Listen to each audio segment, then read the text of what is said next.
Father and son used the latest technology to re-examine the idea that one bullet hit Kennedy and Texas Governor John Connally. Luke and Michael Haag are featured on the PBS series Nova in a documentary titled Cold Case JFK. The single bullet theory is all about what it does after it emerges from Kennedy's neck. Does it remain intact? Is it deflected? What happens to its velocity?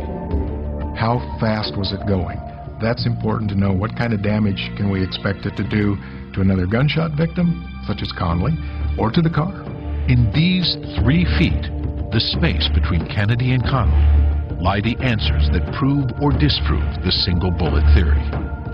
And Luke and Michael Haag join us this morning. Good morning. Good morning. Wow. So, Luke, what did you learn?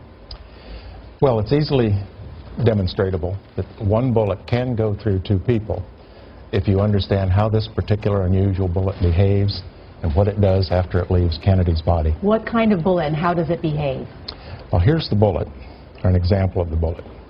This is a 6.5 millimeter Carcano bullet made by Olin Winchester. It's extremely stable, which is what people didn't understand then, they don't understand now.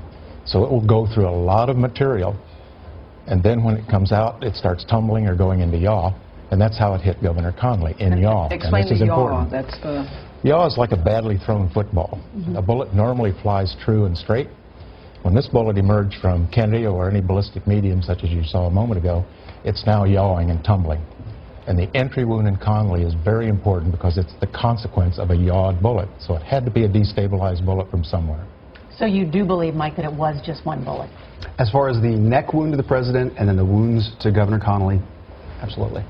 Did you have any doubts about anything from your investigation? Well, I think that in any shooting incident, you're never going to have the physical evidence that provides you with a complete 100% picture. We still have one shot that's basically unaccounted for. But for the most part, when you lay this physical evidence out on the table, it is a very clear picture. Does Oswald have to have been a very good marksman to have accomplished this? Not at all. I've shot this drill, these distances with a firearm that my dad acquired that is exactly the same as Oswald's rifle with ammunition of this type. These are not really tough shots. Yeah, and you said anybody who thinks that you have to be a marksman hasn't fired this kind of gun before. This Carcano was a very cheap rifle. It was only less than $13, and the scope on it was $7 plus. Many people could have had access to and used. Well, a lot of people back then collected old military rifles. This rifle's been disparaged as being dangerous, inaccurate. It's not. If the bore in the rifle is good, it's a good shooter, and it was a good shooter, unfortunately for President Kennedy. Yeah, you guys were able to recreate it within 1/8 of an inch, which I thought was astounding. But you said something very interesting, quoting Sherlock Holmes. You rule out the impossible, and that which remains, no matter how seemingly improbable, is the truth. Elaborate on that, Luke, a little It's the bit. basis of what's called the scientific method. If you're a scientist, a forensic scientist, you try to rule out hypotheses, not go into it with an idea of, I want to prove something. So you were ruling out what in this case, as it applies to this case? The usual, the most common conspiracy hypothesis, shots from the grassy knoll, 2 shooters.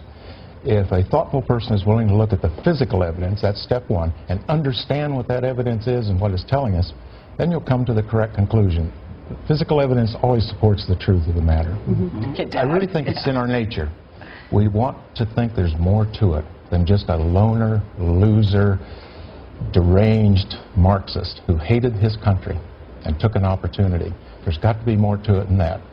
Bugliosi has a wonderful statement. A peasant cannot strike down a king. Think about it. A nobody did. And change the world, change the course of history. Wow, thank you. Luke and Michael Haag. The name of the show is called Cold Case JFK, premieres Wednesday on PBS's Nova.